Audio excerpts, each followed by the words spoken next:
गुरुर्ब्रह्मा गुरुर्विष्णू गुरुर्देवो महेश्वरः गुरुः साक्षात् परब्रह्म तस्मै श्री गुरवे नमः. हरि ओम तत्सत.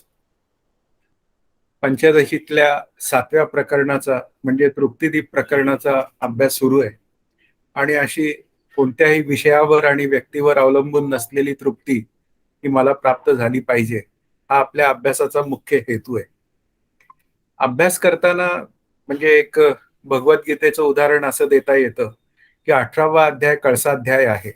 म्हणजे उर्वरित असलेल्या सर्व 17 अध्यायांचा अभ्यास त्या एका 18व्या अध्यायात आहे. आणि एक 18व्या अध्यायाचा अभ्यास जरी आपण केला तरी सुद्धा आपण आपल्या आनंद रूपतेपर्यंतचा प्रवास सहज करू शकतो. तद्वत हा कळसाध्याय जसा आहे भगवद्गीतेचा, त्याप्रमाणे या 15 प्रकरणातलं हे 7वं प्रकरण जे आहे तृप्तिदीपाचं, ते आपल्याला कळसाध्यायासारखं महत्वाचं आहे, की त्यामुळे आपल्याला ही निरंकुश तृप्ती म्हणजे या उरलेल्या 14ही प्रकरणांचा संपूर्ण विचार या 7व्या प्रकरणामध्ये म्हणजे तृप्तिदीपामध्ये झालेला आहे. कारण प्रत्येक महावाक्य विवेक का करायचा? तर मला तृप्ती मिळाली पाहिजे. म्हणजे प्रत्येक वेळी मला ती आनंदाची प्राप्ती हा सतत विचार जर माझ्या मनात राहणार असेल, तर या निरंकुश तृप्तीचा विचार हा मोठ्या प्रमाणात म्हणजे अधिक योग्य प्रमाणात आपल्या बाजूनी झाला पाहिजे. आणि ती निरंकुश तृप्ती मिळण्यासाठी आता हा जो 101वा श्लोक जो आहे, तो अभ्यासाचा एक क्रम आपल्या पुढे मांडतोय, की निष्काम कर्म, निष्काम उपासना, श्रवण, मनन, निधिध्यासन, तत्वम पदार्थ शोधन आणि मग आनंदाची प्राप्ती. अशा पद्धतीने एक तो क्रम मांडला जातो. आणि त्या निमित्ताने 121व्या श्लोकात विचार असा आहे, की श्रवण म्हणजे काय? आणि त्या श्रवण म्हणजे काय या श्लोकाचा विचार करताना श्लोक सांगतो, सर्वच्या सर्व उपनिषदांमध्ये सुरुवातीला, मध्ये व शेवटी आत्मा व ब्रह्म एकच आहेत असे तात्पर्य सांगितले आहे. असा बुद्धीचा निश्चय होणे हेच श्रवण आहे. म्हणजे श्रवणामध्ये बुद्धीचा निश्चय झाला पाहिजे. आणि तो निश्चय काय आहे? तर तो आत्मा मी आहे. आणि मग तो निश्चय जर माझा व्यवस्थित व्हावा असं जर वाटत असेल, तर श्रवणामध्ये सुरुवात सुद्धा आपल्याला त्या आत्मविचाराने करावी लागते आणि शेवट सुद्धा आत्मविचारातच करावा लागतो. म्हणजे त्या फलाचा विचार जेव्हा करण्याची वेळ येते, तेव्हा जीवब्रह्मैक्य ज्ञान सफल झालं अशा पद्धतीने बोलता येतं. आणि मग मध्ये सुद्धा त्या तत्स्वरूपाविषयी म्हणजे ब्रह्मस्वरूपाविषयीच बोललं पाहिजे, म्हणजे बोलावं लागतं. अशा पद्धतीने आपला अभ्यास हा माझे श्री गुरु इथं लिहितायत, की त्या उपनिषदांचा किंवा कुठल्याही ग्रंथाचा असू दे, भले संतांनी लिहिलेल्या ग्रंथाचा, तो कुठल्याही ग्रंथाचा अभ्यास हा अनुबंध मध्ये आणि पुन्हा षडलिंगांमध्ये झाला पाहिजे. शास्त्र विचार जेव्हा करायची वेळ येते, तेव्हा मात्र हे अनुबंध नेहमी तपासावे लागतात. आणि हा प्रत्येक ग्रंथ जो आहे, तो जर का अनुबंधांनी बंदिस्थित असेल, अनुबंधाच्या बंदिस्थित असेल, तर त्या ग्रंथाचा विचार करणं हे आपल्याला जीवब्रह्मैक्य ज्ञानाच्या दृष्टीने खूप उपयोगी ठरतं. समर्थांचंही म्हणणं तेच आहे, की तो जो ग्रंथ आहे, तो जर का अनुबंधामध्ये बंदिस्थित नसेल, षडलिंगांच्या बंदिस्थित नसेल, तर त्या ग्रंथाला ग्रंथ न म्हणता चोपडी म्हणावी. म्हणून इथे थोडासा अनुबंधाचा विचार, थोडासा षडलिंगांचा विचार आपल्याला करावा लागेल. आता अनुबंध, बंध शब्दाचा अर्थ बंदिस्ती असा आहे. आणि मग त्या बंदिस्तीमध्ये मी जेव्हा अभ्यास करतो, म्हणजे अनु म्हणजे ती एकामागे एक येणारी बंदिस्ती आहे.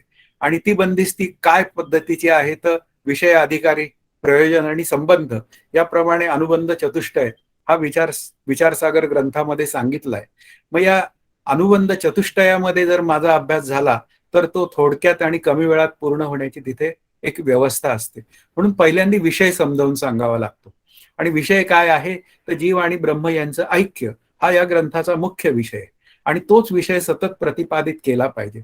म्हणून विषय असेल तर तिथे अधिकारी असतो, की तो विषय मला कळावा म्हणून त्या पद्धतीचा अधिकारी तयार व्हावा लागतो. आणि मग निष्काम कर्मोपासना, बहिरंग साधन, अंतरंग साधन, विवेक, वैराग्य, समाधी, षटक आणि मग तत्वपदार्थ शोधन, अत्यंत अंतरंग साधन, अशा पद्धतीने तो अधिकारी डिफाईन होतो.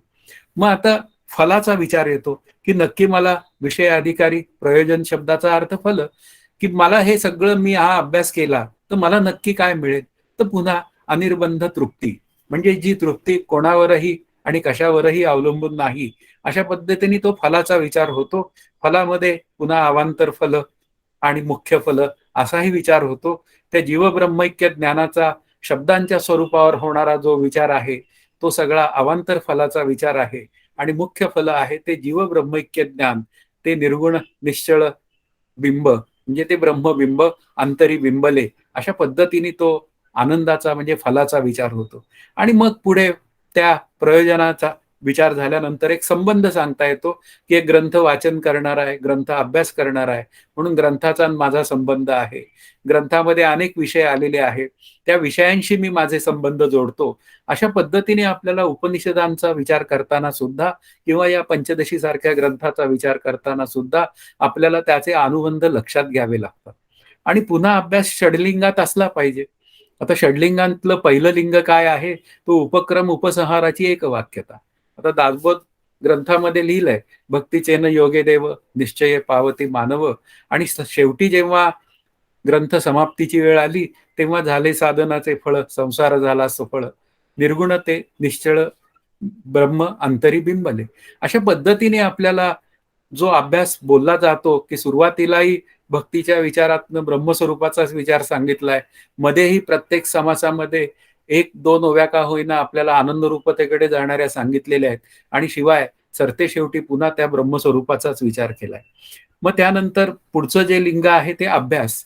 मग ग्रंथाचा मला वारंवार अभ्यास करावा लागतो. तत्कथनम तत्श्रवणम तच्चिंतनम, अशा पद्धतीने ही अनंत जन्मांमध्ये विपरीत भावना अंतःकरणात तयार झालेली असते, ती दूर करण्यासाठी आपल्याला वारंवार तीच गोष्ट करावी लागते, त्याला अभ्यास म्हणतात.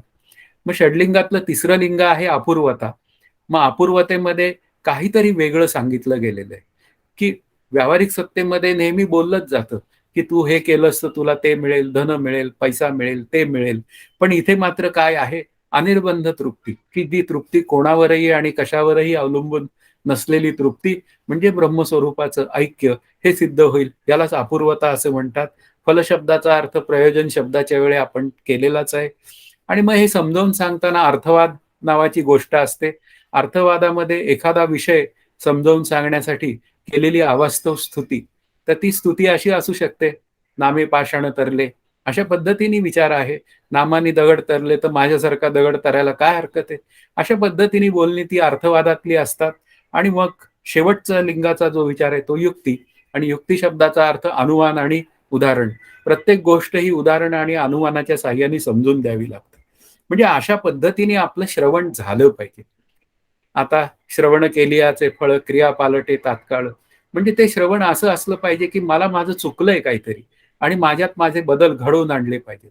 मग काय बदल आहे? तुटे संशयाचे मुळ ये कसा, म्हणजे माझं संशय जे आहे, मी देह आहे का, मी करता आहे का, मी आनंदाचा ठेवा आहे, हे सगळे संशय निघाले पाहिजे. श्रवणामध्ये हा संशय निघून जाण्याची व्यवस्था आहे. म्हणून श्रवणामध्ये प्रमाण असंभावना दूर होते की ही वाक्य जी उपनिषदांमध्ये सांगितलेली आहेत ती कर्मपर आहेत का उपासनापर आहेत का भक्तीपर आहेत, या सर्वांचा निवाडा करावा लागतो. प्रमाण शब्दाचा अर्थ श्रुती प्रमाण. आणि तो निवाडा करताना आपल्याला आपल्या आनंदाकडे जाणं हा विचार सतत करावा लागतो. म्हणून श्रवण म्हणजे ऐकावे, मनन म्हणजे मनी धरावे, अशी भाषा बोललेली आहे. ही कारणच आहे की उपनिषदांचा विचार सांगताना ते जग वेगवेगळ्या प्रकारे निर्माण झालेलं आहे हे प्रत्येक उपनिषद वेगवेगळ्या पद्धतीने सांगू शकतो. पण जेव्हा त्या जगताचं लक्षण सांगायची वेळ येते तेव्हा ते जगत सतत विलक्षण अनिर्वचनीय मिथ्याच आहे हेही बोललं जातं. म्हणजे प्रत्येक उपनिषद जे आहे ते एकच गोष्ट सांगतं की जग मिथ्या आहे आणि त्या जगाचं अधिष्ठान असलेला आत्मा सत्य आहे आणि तो आत्मा मी आहे. अशा पद्धतीने जीवब्रह्मैक्य ज्ञानाचा जो विचार आहे तो श्रवणामध्ये बोलला जातो. आणि याशिवाय जर इतर श्रवणामध्ये विषय बोलले जात असतील तर ते विषय आपल्याला म्हणूया अवांतर विषय असतात आणि त्यावर आपण काही कॉन्सन्ट्रेट होण्याचं काहीही कारण नाही. म्हणून माझा मी कोण आहे असा संशयरहित निश्चय माझ्या अंतःकरणात झाला पाहिजे आणि तो श्रवणानेच होतो. आणि ते श्रवण कोणतं करावं? आता इथे हा 102व्या श्लोकाचा विचार आहे.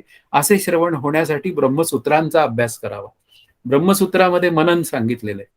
मग त्या मननासाठी आपल्याला ब्रह्मसूत्राचा अभ्यास करावा असा 102वा श्लोक सांगतो.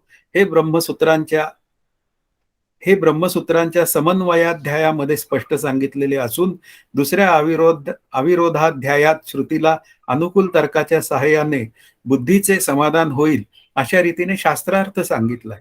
आता ब्रह्मसूत्र आहे, व्याससूत्र आहे, उत्तरमीमांसा आहे, पण ह्याच्यामध्ये एक मेळ आहे. म्हणजे इथे काय आहे? समन्वय आहे. या तिघांचाही सांगण्याचा समन्वय काय आहे? तर जीव ब्रह्मरूपच आहे आणि ब्रह्मरूप झाल्याने त्याला निरंकुश तृप्तीचा लाभ होतो. ही भूमिका प्रत्येक ग्रंथामध्ये तेवढ्याच पद्धतीने, म्हणजे तेवढ्याच शास्त्रशुद्ध पद्धतीने ती आपल्या पुढे मांडली गेलेली आहे. म्हणजे 4 ग्रंथात 4 पाद आहेत, त्याचे 4 पाद आहेत, पण त्या 4 पादांमधला आपला जो आत्ता अभ्यासाचा विचार आहे तो समन्वय अध्यायाचा विचार आहे आणि अविरोधाध्यायाचा विचार आहे. मग त्यातला समन्वय काय आहे? की चालू विषय जे आहेत ते काय आहेत? तर ते तृप्तीचा विषय आहे. आणि तृप्ती कशाने मिळणार आहे? तर ती जीवब्रह्मैक्य ज्ञानाने मिळणार आहे. अशा पद्धतीने हा सगळा समन्वय जो आहे तो समन्वय जर या ब्रह्मसूत्रामध्ये सांगितलेला असेल तर त्या ब्रह्मसूत्रातलं जे काय खंडन मंडन आहे ते आपण सोडून द्यायचं.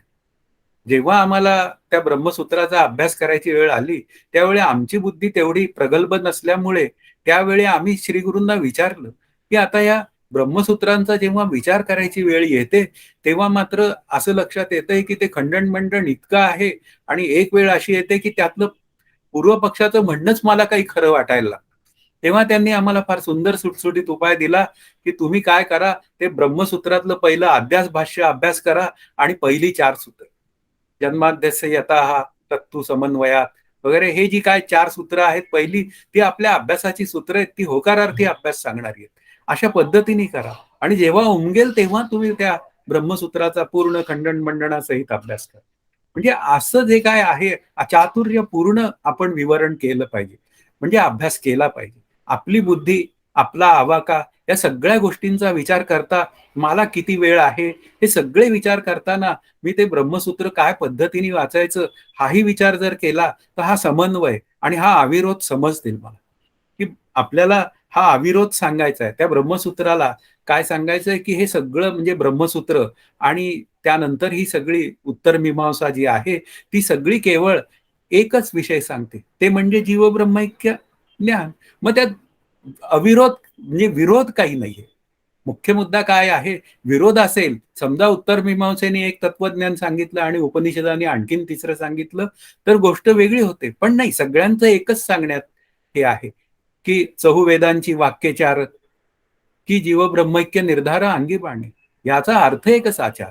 म्हणजे त्या 4 वाक्यांचं म्हणजे त्या 4 म्हणूया महावाक्यांचं एकच सांगणं आहे की फक्त काय सांगायचंय? जीवब्रह्मैक्य ज्ञानच सांगायचंय. आणि तेवढा निर्धार माझा झाला की त्या निरंकुश तृप्तीचा विचार तिथे पूर्ण होतो. म्हणून इथे अविरोधाध्यायात या परस्परांशी असलेला जो संबंध आहे या ग्रंथांचा किंवा या उपनिषदांचा तो पूर्णपणे संबंध अत्यंत सुरळीत आहे आणि व्यवस्थित आहे. त्यांच्या सांगण्यामध्ये कुठेही विरोध नाही, ती एकवाक्यता आहे. हा विचार जर आपल्या अंतःकरणात पक्का असेल तर आपण या साध्या ग्रंथांच्या म्हणजे ज्ञानेश्वरी, दासबोध असे सुद्धा ग्रंथ आहेत ते मला माझ्या जीवब्रह्मैक्य ज्ञानापर्यंत घेऊन जायला समर्थ आहेत. हाही विचार आपण पूर्ण करू शकतो. मी साधे ग्रंथ या शब्दाचा अर्थ कळायच्या दृष्टीने साधे. आता वागायला सगळेच ग्रंथ अवघड आहेत, त्याप्रमाणे जीवन जगायची वेळ येते तेव्हा मात्र आपल्याला खूप अवघड परिस्थिती होते.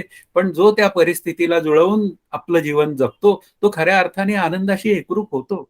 म्हणून आता 103वा श्लोक जो आहे तो विपरीत भावना व तिची निवृत्ती हे समजावून सांगणार आहे. आणि ही विपरीत भावना जी आहे ती काय पद्धतीने असू शकते हा 103वा जो 104वा जो श्लोक 103 आणि 104वा जे श्लोक आहेत तो असं सांगतोय. अनेक जन्मातील दृढ संस्कारांमुळे देह मी म्हणजे मी अशी बुद्धी क्षणाक्षणाला निर्माण होते. तसेच जग सत्य आहे ही बुद्धिमत्ता पुन्हा पुन्हा उत्पन्न होते. यालाच विपरीत भावना म्हणतात. चित्त एकाग्र झाले असता ती निवृत्त होते. या एकाग्रतेसाठी वेदांत चिंतनापूर्वीची उपासना आवश्यक आहे. 2 गोष्टी इथे सांगितल्या की विपरीत भावना म्हणजे काय. तर विपरीत भावना जी आहे ती आपल्याला अशा पद्धतीने येते की ती म्हणते मी देह आहे, मी करताय, मी असा आहे, मी तसा आहे, देहाचे धर्म मी आत्मस्वरूपावर घालतो. अशा पद्धतीने ती अनंत जन्माची जी काय विपरीत भावना आहे ती विपरीत भावना अज्ञानातनं ती मला माझ्या कर्तेपणाला खूप मोठा वाव निर्माण करते आणि त्या निमित्ताने मी सुखी किंवा दुःखी होतो. पण या बुद्धीला जर मला दूर करायचा असेल, म्हणजे विपरीत भावनेला मला जर दूर करायचा असेल, तर माझी अंतःकरण वृत्ती, तो जो आत्मविचार आहे, तो ग्रहण करण्यासाठी ती शांत असली पाहिजे. म्हणजे तो अंतःकरणात जो मला श्री गुरु विचार सांगतात, तो विचार माझ्या अंतःकरणात ग्रहण करण्यापुरता माझी अंतःकरण वृत्ती जर शांत नसेल, तर मग तो विचार माझ्या अंतःकरणात सेटल होत नाही. आणि तो सेटल होण्यासाठी मला पुन्हा उपासना करावी लागते, निष्काम कर्म, निष्काम उपासना. त्याने चित्ताची शुद्धी आणि चित्ताची शांती होते.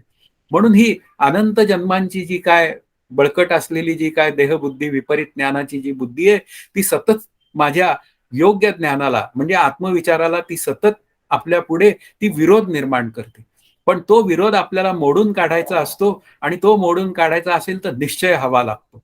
आणि तो निश्चय मात्र या निष्काम उपासनेतनं आपल्याला प्राप्त होतो. म्हणून इथे काय आहे, ते तत्वज्ञान म्हणजे जीवब्रह्मैक्य ज्ञानविषयक तत्वज्ञान आहे, ते माझ्या अंतःकरणात ठसलं पाहिजे.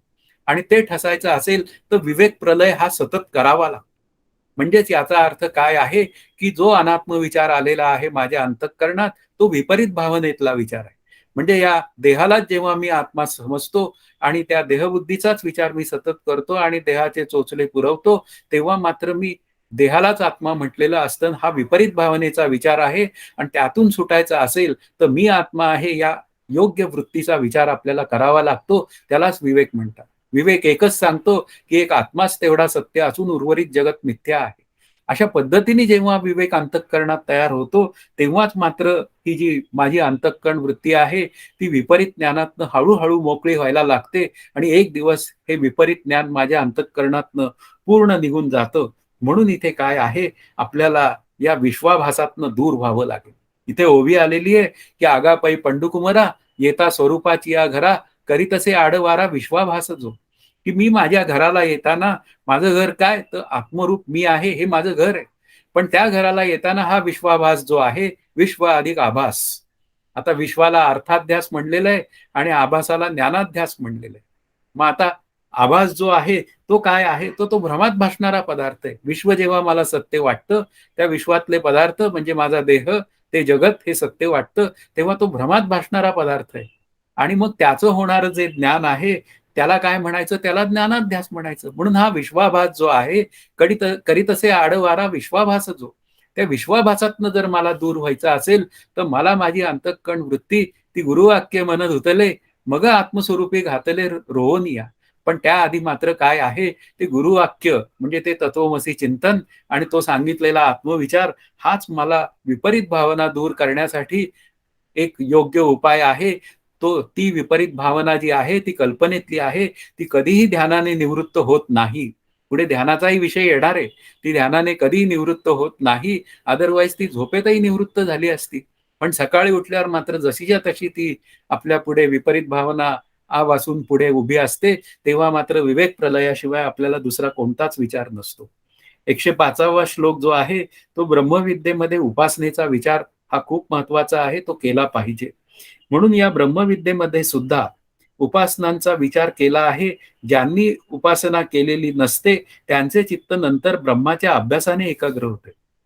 मुख्य जो साधनेचा क्रम सांगितलेला आहे ते निष्काम कर्म, निष्काम उपासना, विवेक, वैराग्य, समाधी, षटक, श्रवण, मनन, निधिध्यासन आणि तत्वम पदार्थ शोधन म्हणजे महावाक्य चिंतन. असा विचार सांगितलेला आहे साधनेचा.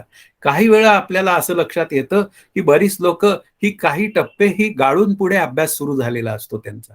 काही जण महावाक्य चिंतनाने सरळ अभ्यास सुरू करतात, काही जण श्रवणाने सुरू करतात. काही जण निष्काम कर्मोपासनेपासून सुरू करतात.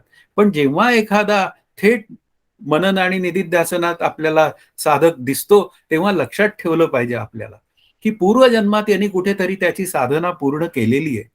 तिथे तो अनुक्रम पूर्ण झालेला असतो. म्हणून तो असा विचार या एका हद्दीतनं पुढे थेट तो विचार करू शकतो. त्याची बुद्धी अत्यंत सुंदर असते आणि त्याला सांगितलेली प्रत्येक गोष्ट पटते आणि त्याप्रमाणे तो त्याचं चिंतन आणि मनन करतोच.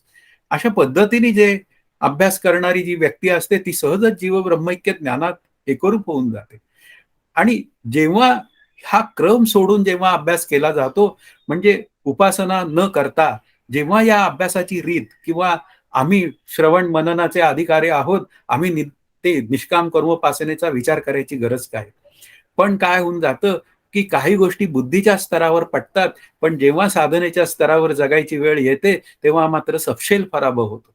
त्याचं कारणच आहे, की जे चिंतन मी पूर्वी करायला पाहिजे, म्हणजे निष्काम कर्मोपासनेचं, ते चिंतन केलेलं नसतं. आणि असं चिंतन जेव्हा न करता, जेव्हा मी या परमार्थाच्या प्रांतात शिरतो, म्हणजे त्या क्रमाला सोडून कधी-कधी मी माझ्याच अहंकारातनं जेव्हा मी अभ्यासाला सुरुवात करतो, तेव्हा कुठेतरी माझा पराभव होण्याची तिथे एक मोठी व्यवस्था असते. म्हणून इथे काही जरी असेल, अनुक्रम ओलांडून जरी एखाद्याने चिंतन सुरू केलेलं असेल, तर ते एक पूर्वजन्मात तरी त्याचं झालेलं असलं पाहिजे किंवा त्यांनी ब्रह्मात्मैक्य चिंतन जे आत्मानात्म विचाराचं, शब्दज्ञानाचं, कल्पनेतलं जे चिंतन आहे, ते अत्यंत पद्धतशीरपणे तो करत आहे, असा त्याचा विचार करावा लागतो. म्हणून इथे काय आहे, ब्रह्मविद्येमध्ये या उपासनेचा विचार हा खूप मोठा आहे. आधी करावे ते कर्म, कर्ममार्गे उपासना.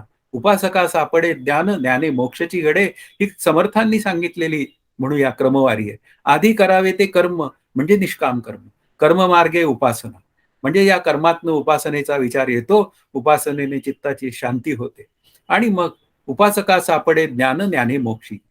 म्हणजे ज्ञानाने मोक्ष सिद्ध होतो आणि जेच आत्मानात्म विचाराने मोक्ष सिद्ध होत असेल, तर मला आत्मानात्म विचार करण्याशिवाय पर्याय नाही, हा विचार करावा लागेल. 106व्या श्लोकाचं चिंतन जे आहे, ते ब्रह्मात्मैक्य चिंतन काय पद्धतीने असतं ते सांगणार आहे. त्याचेच चिंतन, त्याचेच वर्णन, एकमेकांना समजावून तेच सांगणे, याप्रमाणे सतत त्याच्याच अनुसंधानात असणे, ह्याला जाणते लोक ब्रह्माभ्यास म्हणतात.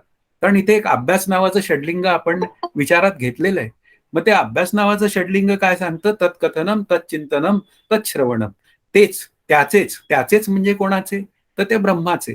त्या ब्रह्मस्वरूपाविषयी चिंतन करा, त्या ब्रह्मस्वरूपाचा सतत विचार करा आणि त्या ब्रह्मस्वरूपाविषयी सतत ऐका आणि त्याच्या अनुसंधानात जीवन जगा.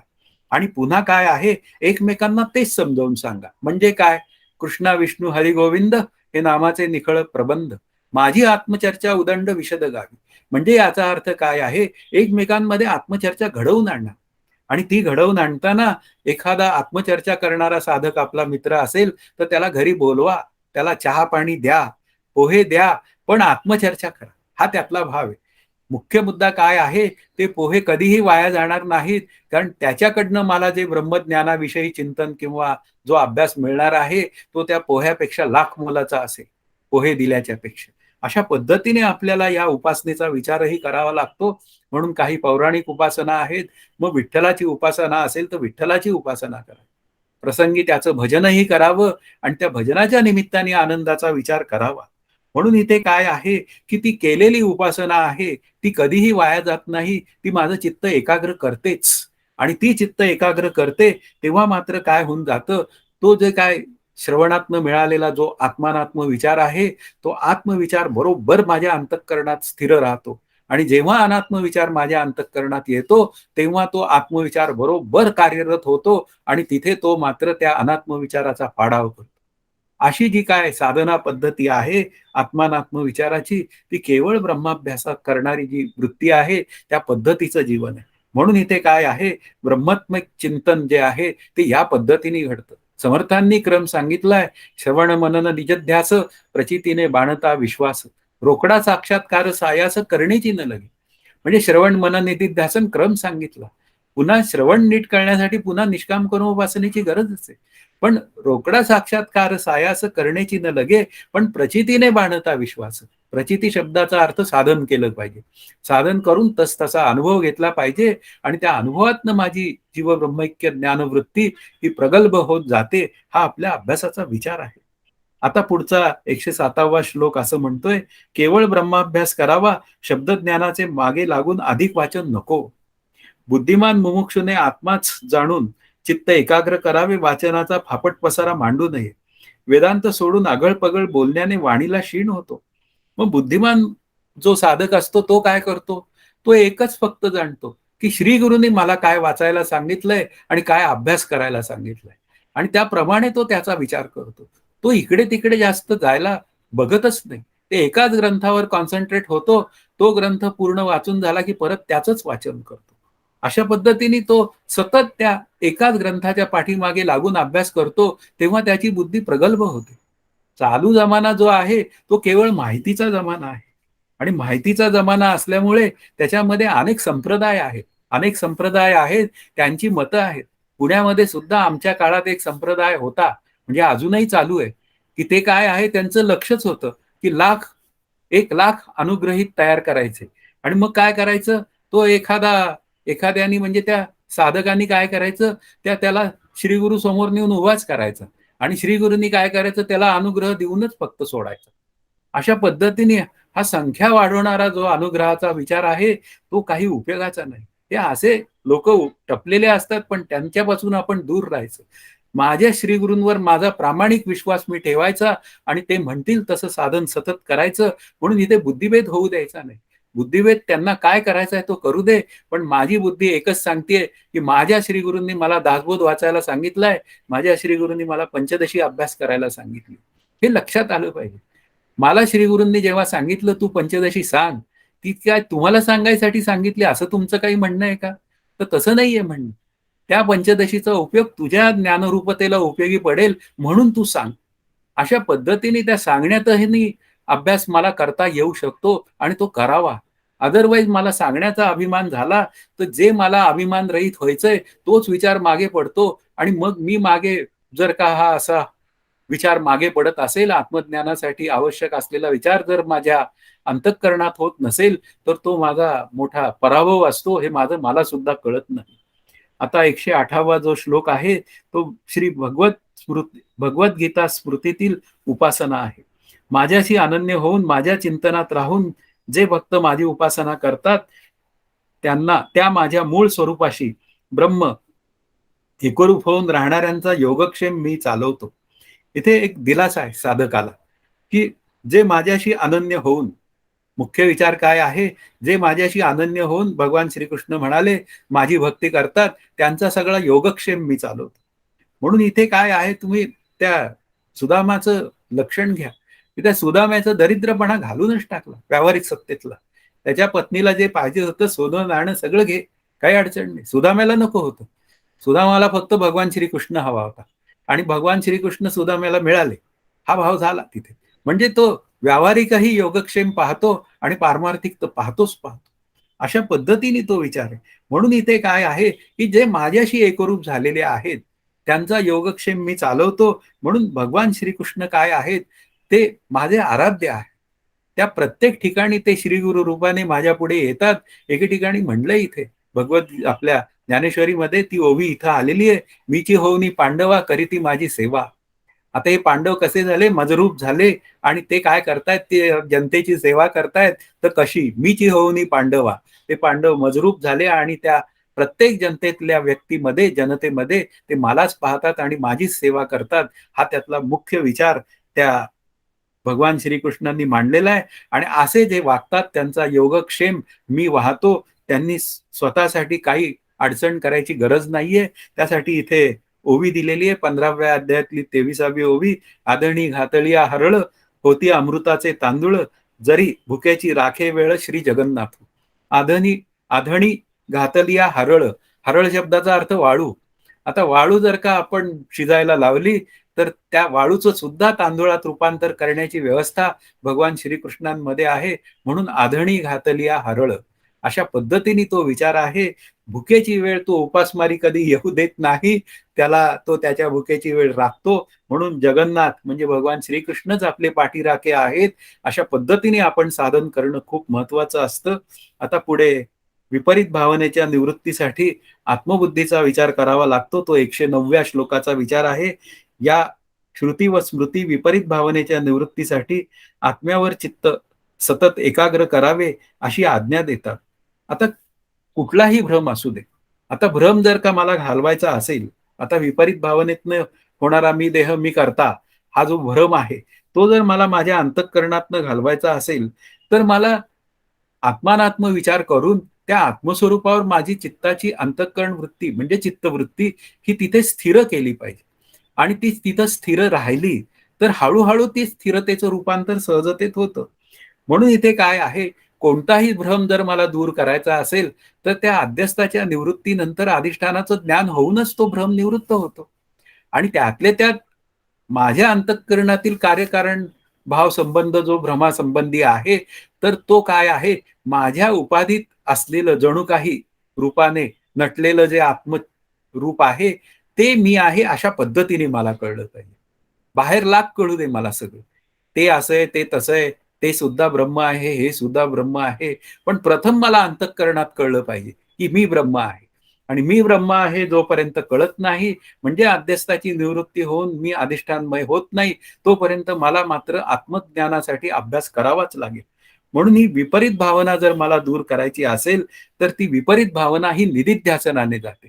आणि विपरीत भावना म्हणजे मी देह, मी करता, मी भोगता अशी भूमिका असते आणि ती निदिध्यासनाने जाते. तर मग निदिध्यासन कशाचं करायचंय? तर निदिध्यासन तो आत्मा मी आहे या पद्धतीने करायचंय.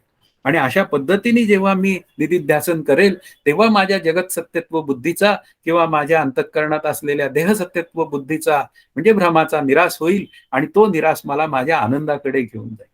पुढे हा 110वा 111वा श्लोक जो आहे तो असं सांगतो, जे जसे असते तसे त्याचे स्वरूप न पाहता त्याविषयी भलताच निश्चय करणे ही विपरीत भावना होय. उदाहरणार्थ पिता व माता यांना वैरी मानणे, त्याप्रमाणे हा आत्मा देहादी इंद्रिय समुदायापासून वेगळा आहे व जग मिथ्या आहे ही शास्त्राने सांगितलेली वस्तुस्थिती सोडून त्यांच्याविषयी अनुक्रमे देहबुद्धी व सत्यत्व बुद्धी असणे हीच विपरीत भावना होय. आता विपरीत भावनेचं लक्षण आहे की ते मूळ वस्तू जशी आहे तशी ती न कळता विपरीत रूपाने कळणे. या हे विपरीत भावनेचं लक्षण आहे. आता मूळ काय आहे? तर ती आत्मवस्तू आहे. आता ती आत्मवस्तू अधिष्ठान रूपाने असणारी जी वस्तू आहे, ते मी आहे हे न कळता मी देह आहे, मी कर्ता आहे ही विपरीत भावनेची लक्षणं आहे. आणि अशी जी विपरीत भावनेची लक्षणं असतात, ती भ्रमज्ञानाच्या दर्जाची असतात, हा लक्षात ठेवावा लागेल. म्हणून विपरीत ज्ञानाने कधी परमानंदाची प्राप्ती होत नाही. मग कोणत्या ज्ञानाने? तर यथार्थ ज्ञानाने. आता मी आनंदाचा ठेवा आहे, हे यथार्थ ज्ञान आहे. आणि हेच यथार्थ ज्ञान आहे, ते अधिष्ठानाचं ज्ञान आहे. आपण शिंपली आणि चांदीच्या दृष्टांतामध्ये आपण जर विचार करायची वेळ आली, तर मला चांदीचं ज्ञान हे भ्रमात्मक ज्ञान आहे. आणि शिंपलीचं ज्ञान आहे ते अधिष्ठानाचं ज्ञान आहे. आता त्या अद्वैत सिद्धी आविष्कारामध्ये फार सुंदर एक विचार मांडलेला आहे, की ते म्हणतात, की मला त्या शिंपलीचं ज्ञान झालं म्हणजे अधिष्ठानाचं ज्ञान झालं, तरी सुद्धा माझ्या अंतःकरणातील अविद्या दूर होत नाही. मुख्य विचार काय आहे? कार्यकारण भाव संबंध जेव्हा लावायची वेळ येते, तेव्हा काय आहे? हा बाहेर भासणारा चांदीवर शिंपलीवर चांदीचा भ्रम हा बाहेरचा विचार आहे. पण आतमध्ये जो माझ्या अंतःकरणात जो विचार आहे, की देह सत्य आहे, जग सत्य आहे, हा जो विचार आहे, हा काही त्या शिंपली आणि चांदीच्या उदाहरणातून जात नाही. मग मला जर तो माझा नको असलेला विपरीत भावनेचा विचार दूर करायचा असेल, तर कार्यकारण भाव संबंध असा सांगतो, की ती विपरीत भावना ही आत्मज्ञानाने दूर होते. म्हणून इथे काय आहे? ते आत्मज्ञान म्हणजे तो आत्मा मी आहे हे मला कळलं पाहिजे. आणि हाच त्या कार्यकारण भावाचा संबंध आहे. म्हणून त्या शिंपलीच्या ज्ञानाने माझ्या भ्रमाची निवृत्ती होणार नाही, म्हणजे शिंपली रूपी अधिष्ठान ज्ञानाने होणार नाही. तर हे अंतःकरण उपहित चैतन्य म्हणजे माझ्या अंतःकरणात असलेलं जे चैतन्य आहे, त्या चैतन्याच्या ज्ञानानेच माझी अंतःकरण वृत्ती आनंदाची होईल. हा जो विचार आहे, त्यासाठी आपल्याला लक्षात घेतलं पाहिजे, की आपल्या अंतःकरणात असलेली जी विपरीत कल्पना आहे, मी देह, मी कर्ता, मी भोगता, ही सगळ्या कल्पना काढायच्या आहेत आणि तिथे एक सुंदर मी आनंदाचा ठेवा आहे, मी नित्य तृप्त आनंद रूप आत्मा आहे. ही कल्पना एक अंतःकरणात स्थिर करावी लागते आणि ही स्थिर करणं यालाच म्हणतात विपरीत भावनेला दूर करणं. आणि अशी विपरीत भावनेचा जो दृष्टांत आहे आणि द्राष्टांत आहे, तो इथे सांगितलेला आहे. म्हणून इथे मात्या पित्यांना वैरी मानणे ही सुद्धा एक विपरीत भावना आहे. तो विचार आहे, की ज्यांनी मला सांभाळलं त्यांनाच मी जर वैरी मानायला लागलो तर ते कसं काय आहे? असे सगळ्या ज्या विपरीत भावना आहे, की हे सगळं जगत मिथ्या आहे असं शास्त्र सांगतं, तरी त्या ठिकाणी मी सत्यत्व बुद्धी देऊन बसतो. हा मात्र काय आहे? विपरीत भावनेचा विचार आहे.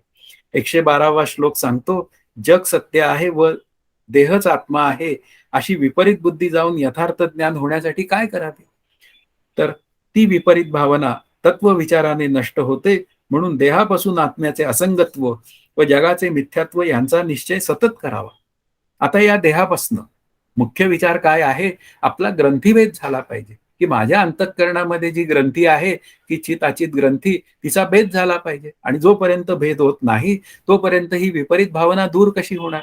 म्हणून विपरीत भावना दूर करण्यासाठी ती ब्रह्मविचारांची मालिका, म्हणजे ती आत्मविचारांची मालिका माझ्या अंतःकरणात रुजवावी लागेल आणि ती ज्या दिवशी रुजेल, त्या दिवशी मी खऱ्या आनंदाकडे निघून जाण्याची एक व्यवस्था तयार करू शकतो. म्हणून इथे काय आहे, त्या देहाचा जो विचार आहे तो मिथ्या देह आहे आणि त्या देहाचा उपयोग देह परमार्थाचे तारू अशा पद्धतीने विचार करायचा आणि त्या देहाला परमार्थासाठी बरोबर झिजवायचा, अशी जर अंतःकरणात वृत्ती तयार झाली तर मी आनंदाशी एकरूप होऊ शकतो. म्हणून इथे काय आहे, काय घालवायचंय आणि काय करायचंय, इथे एक निर्णय दिलेले तेच निर्णय आपण इथे अभ्यास करू. आता देह कसा आहे, तो जन्म मरणवान आहे. देहाचा जन्म होतो, काही काळ टिकतो आणि कालांतराने जातो आणि आत्मा मात्र जन्माला येत नाही, पुन्हा त्याला स्थिती नाही आणि पुन्हा त्याचा नाश नाही. तो आत्मा मी आहे. आता तो आत्मा मी आहे ही यथार्थ ज्ञानाची भूमिका आणि मी देह मी करता या निमित्ताने मी मरणवान समजतो स्वतःला. त्यामुळे ही जी काय भाषा आहे ही विपरीत भाषा आहे. आता या विपरीत भाषेला दूर करायचा असेल तर मी मरणारा नाही अशा पद्धतीने देह जावो अथवा राहो पांडुरंगी दृढ व्हावो. मग त्या पांडुरंगाच्या नामात जर मी असेल, पांडुरंगाच्या आत्मविचारात मी जर असेल, तर ती यथार्थ भूमिका आहे आणि अशा यथार्थ भूमिकेने हळूहळू ही देहबुद्धी क्षीण होत जाते आणि ती क्षीण झालेली देहबुद्धी एक दिवस डिसअपिअर होते आणि मी खरा कोण आहे हे माझ्या वृत्तीला निस्संदिग्ध ज्ञान होतं. आता दुसरा विचार आहे तो देहाविषयीचा विचार. आता तो देहाविषयीचा विचार कसा आहे, मी काळा आहे, मी गोरा आहे, मी उंच आहे, पण वास्तवात आत्मरूप मी मात्र पुन्हा निरवयव निराकार असल्यामुळे, एकमेव असल्यामुळे, त्याला देह नसल्यामुळे आता आत्मा काळाही नाही आणि गोराही नाही. पण मला मात्र काळा आणि गोऱ्याचं काय म्हणूया वैषम्य अंतःकरणात तयार होतं. श्रेष्ठ कनिष्ठतेचा विचार तयार होतो आणि मग मी पुन्हा सुखदुःखात जातो. हा सगळा विचार जो आहे तो विपरीत भावनेचा विचार आहे. पुन्हा तो विपरीत भावनेचा विचार हा निदिध्यासनातनच दूर होणार आहे. म्हणून जग कसं आहे ते उत्पत्ती, स्थिती आणि लयातलं आहे. आत्मा मात्र जन्मालाच येत नाही म्हणून तो अविनाशी आहे. किंवा जग हे अखंड बदलणारे म्हणजे त्याला व्यभिचारी असा शब्द आहे शास्त्र आणि ब्रह्म मात्र अविकारी आहे. अशा पद्धतीने मी सतत जर चिंतन केलं तर मग मात्र मी माझ्या आनंदाशी एकरूप होतो. हाच त्याचा महत्वाचा विचार आहे. 113वा श्लोक असं सांगतो. या विचाराला काही नियम आहेत का? आता पुन्हा या ध्यान मंडळींचा विचार इथे थोडासा झालेला आहे. आत्म्यात अभेद पाहणारी बुद्धी व तिने केलेला जगत मिथ्यात्व निश्चय हे दोन्ही जपण्यासाठी मंत्र जपाप्रमाणे वा मूर्तीच्या ध्यानाप्रमाणे काही नियमांची गरज आहे का, की त्याचा काही वेगळा प्रकार आहे ते समजावून सांगा. कारण या नामजपांची संख्या वगैरे असे जे माळा ओढणारे जे आहेत किंवा त्यांना मंत्र वगैरे असा विचार करणारी जी मंडळी असतात त्याला मात्र काही नियम असतात आणि त्या नियमात बसूनच ते सगळं पुरस्चरण वगैरे ह्या सगळ्या गोष्टी कराव्या लागतात. मग आता त्या योग साधनाला वगैरे ते पुन्हा ते म्हणूया आसन असलं पाहिजे, असं असलं पाहिजे, नंतर ते स्थळ तसं असलं पाहिजे, नंतर तो पाण्याचा झुळझुळ आवाज असला पाहिजे वगैरे. तिथं खूप मोठ्या कंडिशनल आहेत त्या गोष्टी. अशा काही कंडिशन्स या अनात्म विचाराला घालवण्यासाठी आत्मविचाराला काही कंडिशन्स आहेत काय, हा असा विचारणारा 113वा श्लोक आहे. त्याचं उत्तर मात्र 114व्या श्लोकात दिलेलं आहे. जेवणाचा परिणाम जसा तात्काळ कळतो तसेच येथे असल्याने असे नियम ह्या विचारात नाहीत.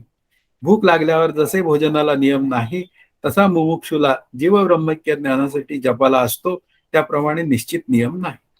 आता इथे भुकेचं उदाहरण दिलंय की एखाद्याला भूक लागली, कडकडून भूक लागलेली आहे, 5-6 दिवस त्याला जेवायलाच मिळालेलं नाही.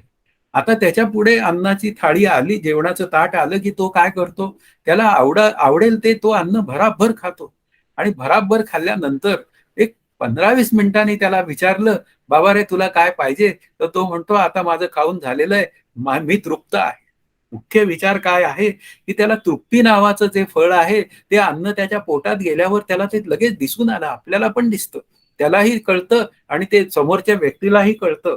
अशा पद्धतीने म्हणजे ते तृप्ती जी आहे ती तो स्वतः अनुभवतो. तसाच हा आत्मज्ञानाचा विचार आहे की आत्मज्ञानाची जी तृप्ती आहे ती तीव्र मोक्ष काय करतो, तो कोणताही स्थळ काळाचा विचार नाहीये. अनात्म विचार हा कुठेही येऊ शकतो. तो अनात्म विचार ज्यावेळी येतो त्यावेळी त्या अनात्म विचाराला छेद द्यायचा असतो, म्हणजे आत्मविचारांनी छेद द्यायचा असतो. म्हणून इथे काय आहे, आपल्याला सतत या अज्ञानाच्या निवृत्तीसाठी आपल्याला या छेद देण्याचं, म्हणजे नको असलेल्या विचाराला हव्या असलेल्या विचारांनी छेद देण्याचं कार्य हे सतत करावंच लागतं. आणि हेच कार्य करता करता एक दिवस तो वस्तुतंत्र, म्हणजे जो कोणाच्याही वर आणि कशावरही अवलंबून नसणाऱ्या ज्या अनिर्बंध तृप्तीचा विचार जो आहे त्याला वस्तुतंत्र असं म्हणतात. तो आत्मा मी आहे हे मला कळून घेण्याची तिथे व्यवस्था तयार होते. म्हणून इथे काय आहे, की ही जी मुक्तीरूप मी आहे, म्हणजे मी मुक्त आनंदाचा आत्मा, म्हणजे आनंदाचा ठेवा आहे, हे जे काय कळणं आहे याला केवळ विचार करावा लागतो. आणि जोपर्यंत विचार होत नाही तोपर्यंत आत्मबुद्धी अंतःकरणात स्फुरण पावत नाही, तोपर्यंत मला खऱ्या अर्थाने निरंकुश तृप्ती मिळण्याचं कुठलंही कारण नाही. म्हणून 115वा श्लोक म्हणतो, शिवाय हा जेवतो किंवा जेवत नाही किंवा मनाला येईल त्याप्रमाणे जेवतो. तात्पर्य असे की या ना त्या प्रकारे तो आपली भूक भागवतो. आता व्रतवैकल्यांचा विचार आहे. एका हद्दीपर्यंत व्रतवैकल्य ही सांभाळावी लागतात. ती नियमासाठी आवश्यक असतात. साधनेला सुरुवात केलेल्या व्यक्तीला व्रतवैकल्याचा खूप मोठा उपयोग होतो, की त्यानिमित्ताने आजचा दिवस तरी एकादशीचा मी व्यवस्थित नामस्मरणात घालवला पाहिजे. आत्मविचारांना थारा सतत दिला पाहिजे. अनात्मविचार बाजूला ठेवले पाहिजेत. अशा पद्धतीने. म्हणून इथे काय आहे, की त्या जेवण्याला बाह्य नियम नाहीयेत. त्याला जेवण मिळालं की त्याची तृप्ती सहज सिद्ध होते. म्हणून इथे काय आहे, ती व्यक्ती बाह्य नियम सांभाळो किंवा न सांभाळो, तो आत्मानात्म विचार करतोय ना. आत्मानात्म विचार जर करत असेल तर अज्ञानाची निवृत्ती आहे आणि ती निवृत्ती आपल्याला आनंदाकडे घेऊनच जाते. म्हणून अविद्या निवृत्तीसाठी आपल्याला आत्मचिंतन करावं लागतं. म्हणजे तो आत्मानात्म विचार करावा लागतो. वास्तवात आत्मा एकमेव अद्वितीय असल्यामुळे त्याचं चिंतन करणार कसं? पण त्या एकमेव अद्वितीयाचं चिंतन जर करायचं असेल तर आपल्याला कुठेतरी काहीतरी भावना करून तयार करता येतं आणि त्या पद्धतीने आपण ते करायचा प्रयत्न करू शकतो. म्हणजे अशा पद्धतीने आपल्याला कुठल्याही पद्धतीने साधन करण्याचं जे काय कसब आहे ते आपल्या अंतःकरणात डेव्हलप झालं पाहिजे. आणि ते होत नाही तोवर मात्र मी माझ्या खऱ्या आनंदाशी एकरूप होण्याची कुठलीच व्यवस्था नसते. पण जपादी साधनांना नियम आवश्यक असतात. याबद्दल 116वा श्लोक असं म्हणतो, जप नियमाने करावा, न केल्यास दोष लागतो. त्याप्रमाणे जपाच्या मंत्राचे स्वर, वर्ण इत्यादी उच्चारात चूक झाली तर विपरीत परिणाम होतो. आता जपादी साधनांना नियम आवश्यक असतात, हा मला मान्य आहे. काहीच अडचण नाही, की त्याला स्नानविधीची कर्म आहेत, सगळं काही आहे. ते मंत्र उच्चार जर का नीट झाले नाही तर त्याचे दुष्परिणामही होतात. असं हे सगळं अगदी बरोबर आहे. हे आम्हाला काहीच मान्य आहे, काहीच अडचण नाही. पण आत्मस्वरूपाची ऐक्यता हा जर विचार असेल तर आत्मस्वरूप हा काय आहे, तो विचार कल्पनेतला जरी असला तरी संवादी आहे. तो नको असलेला विचार मात्र घालवतो. म्हणून आत्मविचार करणीय आहे, अनात्मविचार दूर करण्यासाठी.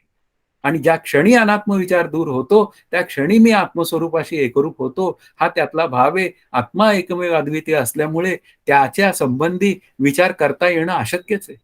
कारण विचार करण्यासाठी ज्याच्या बरोबर बद्दल विचार करायचा ती वस्तू माझ्यापेक्षा वेगळी असावी लागते.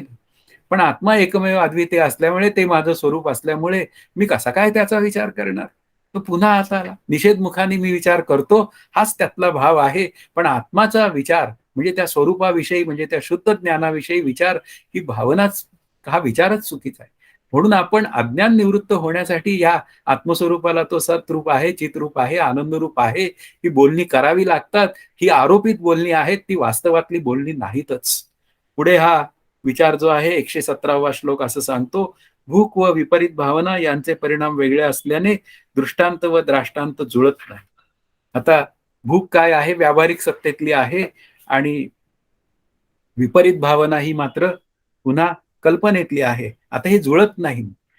मग आता तो श्लोकाचा अर्थ असा आहे, विपरीत भावना सुद्धा भुकेप्रमाणे प्रत्यक्ष दुःख देते, म्हणून तिचे या ना त्या प्रकारे निवारण केलेच पाहिजे. येथे अनुष्ठानाचा क्रम नाही. एखादा यज्ञ करायचा असेल तर अनुष्ठानाचा क्रम आहे, त्याच्याबद्दल ठीक आहे. आता दृष्टांत द्राष्टांताशी जुळत नाही, न जुळू दे, काही फरक नाही. द्राष्टांत कळला का हा महत्वाचा विचार आहे. कारण शेवटी विपरीत भावना दूर करायची. आणि विपरीत भावना ही जर का कल्पनेतली असेल, म्हणजे देह मी करता, मी भोगता, ही जर माझ्या अंतःकरणात विपरीत भावना असेल, तर त्याच अंतःकरणाला एक आत्मविचार करणारं साधन पुरवावं लागतं. आणि शेवटी ते साधनच असल्यामुळे तेही निवृत्त होतं. अशा पद्धतीने मी आनंदाचा ठेवा होतो, हा विचार मला कळला पाहिजे. म्हणून इथे काय फरक वाटला ठीक आहे. पण प्रश्न असा आहे, की समजा भूक लागली आणि ते भुकेला अन्न मिळालं नाही तरी दुःखच होतं. आणि नंतर पुन्हा ही विपरीत भावना माझ्या अंतःकरणात असेल, तर मी देह करता भोगता समजतो आणि मग देहाचे धर्म आत्मस्वरूपावर घालून मी दुःखी होतोच ना. म्हणून इथे काय आहे, हे दुःख निवृत्त करायचंय आपल्याला. देह दुःख ते सुख मानित जावे असं समर्थांनी म्हटलंय. याचा अर्थ मला कळला पाहिजे, की त्या देहाच्या दुःखाला बाऊ न करता ते आत्मस्वरूपाचंही त्याची एक म्हणूया चर्चा करावी आणि तो आत्मा एकमेव अद्वितीय असल्यामुळे त्याच्या ठिकाणी शरीर नसल्यामुळे मी तो आहे म्हणजे मला दुःख होण्याचं कारण नाही. उपाय करावा त्याचा. शरीराला दुःख झालं, त्याचा उपाय करावा. डोकं दुखत असेल तर गोळी द्यावी. काय जे असेल ते उपाय करावे आणि आपली अंतःकरण वृत्ती आत्मज्ञानाचा विचार करण्याला पूर्णपणे वाहून घ्यावी, हा त्यातला विचार आहे. म्हणून विपरीत भावना दुःख जरी देत असली, तरी ती विपरीत भावना दूर करण्याचं साधन म्हणजे ते कसं माझ्या अंतःकरणात मी तयार केलं पाहिजे, हा आपल्या अभ्यासाचा विषय आहे. पुढचा विचार आहे विपरीत भावनेच्या निवारणाचा विचार, की जो आपल्या दृष्टीने खूप महत्वाचा आहे. त्याचे चिंतन, त्यासंबंधी बोलणे इत्यादी उपाय आधीच सांगितलेले आहेत. एकच उपाय जरी असला तरी ध्यानाप्रमाणे त्या चिंतनादिकांना कोणतेच नियम नाही. मुख्य विचार काय आहे, की ही जी विपरीत भावना आहे, ती जर घालवायची असेल तर आत्मानुसंधानात राहिलं पाहिजे. पण आत्मानुसंधानात आत्मा एकमेव अद्वितीय असताना त्याच्या अनुसंधानात कसं राहायचं? आता शुद्ध ज्ञानाच्या अनुसंधानात राहणं हे फार अवघड गोष्ट असते. मग व्यवहार कसे होणार? मग शुद्ध ज्ञानाच्या अनुसंधानात बाधितानुवृत्तीने राहता येतं. आणि बाधितानुवृत्तीने जर का राहायचं असेल, तर आता ही जी काही सगळी साधनं आहेत, त्याचा वापर करावा. प्रत्येकामध्ये हरीला पाहावं, हा तो भक्तीचा विचार आहे. प्रत्येक नामरूपात्मक पदार्थांमध्ये मी त्या विठ्ठलाला पाहावं आणि त्या विठ्ठलाला पाहता पाहता विठ्ठलाकार होऊन जावं. म्हणून इथे काय आहे, आत्मानुसंधानात राहायचं म्हणजे नक्की काय करायचं हा विचार लक्षात आला पाहिजे. आत्मानुसंधानात राहायचं याचा अर्थ मी माझी अंतःकरण वृत्ती शांत ठेवायची. ती देहबुद्धी माझी अंतःकरण वृत्ती अशांत करते आणि तीच आत्मबुद्धी माझी अंतःकरण वृत्ती शांत ठेवते. ज्या क्षणी माझ्या अंतःकरण वृत्तीला सुख किंवा दुःख हे दोन्हीही लाभ होत नाही, त्या क्षणी माझी अंतःकरण वृत्ती कुठे आहे असं जर विचारलं, तर ती आत्मानुसंधानात आहे. आणि त्या आत्मानुसंधानात असलेल्या अंतःकरण वृत्तीचं जर का विवरण कर किंवा त्याचं वर्णन कर असं जर एखाद्या साधकाला किंवा सिद्धाला म्हटलं, तर तो म्हणतो यतो वाचो निवर्तन्ते, त्या गोष्टीचं मला विवेचन करता येणार नाही. अशा पद्धतीने जे आत्मानुसंधानात राहण्याचा विचार जो आहे, तो अशा पद्धतीने असतो. म्हणून जे अनात्म विचार आहेत, ते घालवण्याचा आपल्याकडे उपाय आहे. पण आत्मानुसंधानात राहण्यासाठी एकही उपाय नाहीये. हे विचार नको असलेले जेव्हा निघून जातात, तेव्हा जे काय असतं ना, त्याला म्हणायचं आत्मानुसंधान. आपल्या ज्ञानदेवांनी फार एक सुंदर ती समाधी सांगितली आहे. वर्तमान काळातलं जीवन हे सांगितलंय, की त्या भूतकाळातल्या बुड्या गेल्या पाहिजेत. भविष्य काळातलं चिंतन, की जे सुखी आणि दुःखी करतं तेही बाजूला पडलं पाहिजे. आता या दोन्ही गोष्टी सोडून जे काय असतं ना, ते वर्तमान काळातलं जीवन आहे. तसंच हे काहीच आहे, की त्या अनात्म विचारातलं जीवन जे आहे तेही निघून गेलेलं आहे आणि आत्मविचाराला आता काही थाराच उरलेला नाहीये. म्हणजे त्याच्यासाठी काही खाद्यच उरलेलं नाहीये अनात्म विचारांचं. त्यामुळे आत्मविचारांचा जो विचार आहे तोही शांत झालेला आहे. आणि मग अशा स्थितीमध्ये जी अंतःकरण शांत वृत्ती असते, तिला खऱ्या अर्थाने ती अनुसंधानात्मक वृत्ती असते आणि ती अनुसंधानात्मक वृत्ती तयार करण्याचं आपल्याला सतत अभ्यास करावा लागतो. एक दिवस तिला सहजता येते आणि मग तिथे मी आनंदाशी एकरूप होऊन जातो. म्हणून इथे आत्मस्वरूपाच्या अखंड अनुसंधानात राहणं त्यासाठी कुठलाही नियम नाही, एकच नियम आहे, की नको असलेला विचार आला, तर हव्या असलेल्या विचारांनी त्याला बाजूला करायचा. हाच त्याच्या अभ्यासाचा विचार आहे. आता आजच्या अभ्यासात आपल्याला 119वा श्लोक असं सांगतो, ध्यानाला नियम असण्याचे कारण काय? ठरविलेल्या ध्येयाहून वेगळ्या विचारांना जराही थारा न देता बुद्धी मूर्तीच्या चिंतनात जे सातत्य सांभाळते तेच ध्यान होय. ध्यानकाळी चंचल मनाला एका ध्येयाशी जोडून ठेवताना मनाला मोठा विरोध होतो.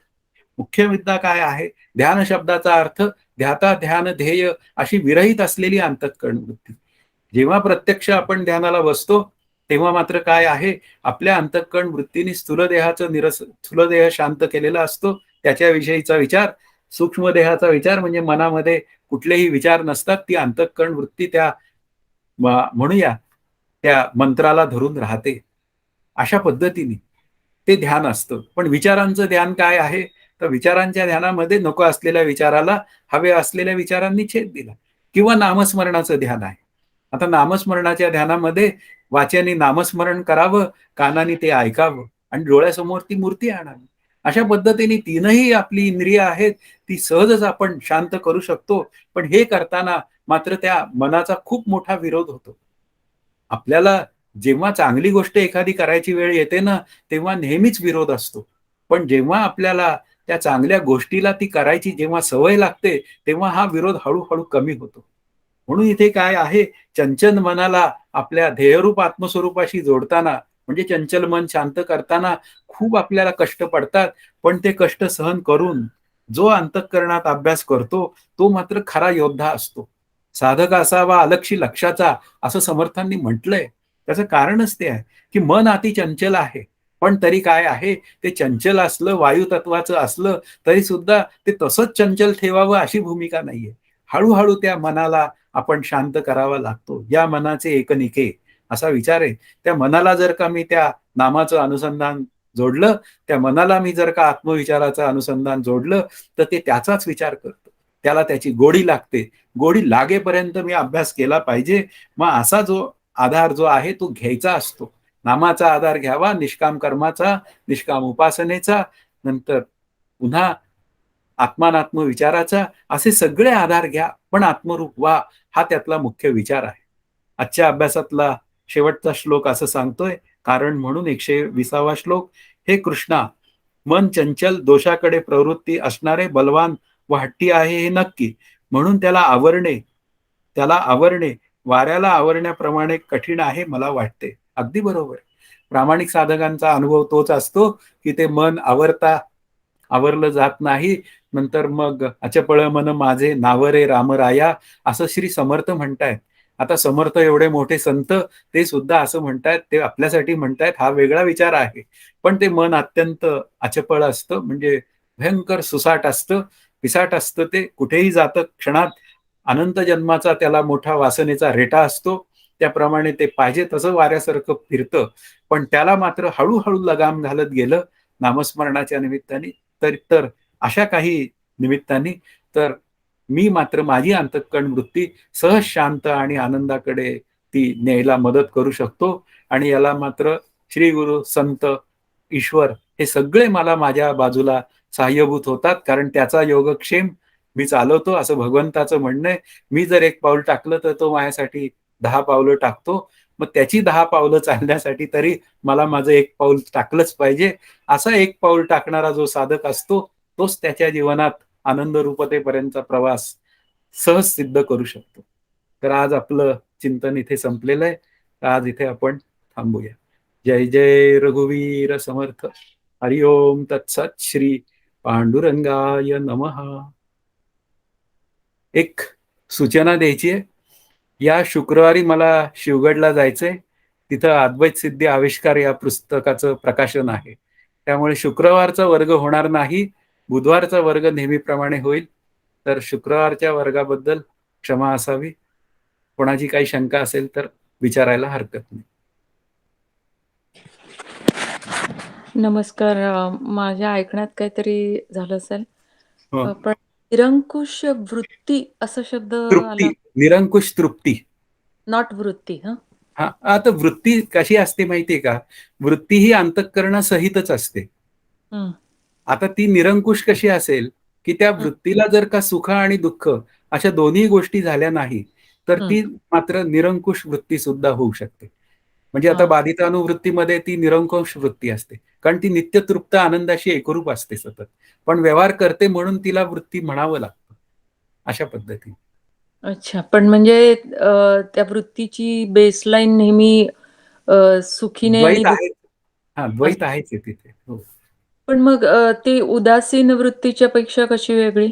आता उदासीन शब्दाचा संतांचा अर्थ असा आहे, की ज्याने आपल्या जीवनातील अ, प्रापंचिक आशा आकांक्षांची जाणीवपूर्वक हकालपट्टी केलेला आहे, असा तो उदासीन.